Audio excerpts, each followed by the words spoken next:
how to fix GTA 5 uh, installation stuck, easy and quick. If you want to fix it, it's easy. All you need to do, just go to settings and then go to updates and security. Now make sure your Windows is updated. Just click check for updates and wait.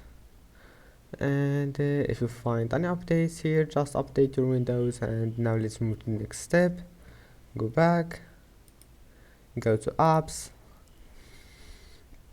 and now just make sure your Windows is updated. I mean, just clean some space to make sure you have enough space. And that's it. Just clean some space. If you want to delete any space, any application, just click on it and click uninstall. And that's it. Then just try again and you will find that your problem is fixed. And that's it for today's video. If you like this video, don't forget to like and don't forget to subscribe, and see you in the next video.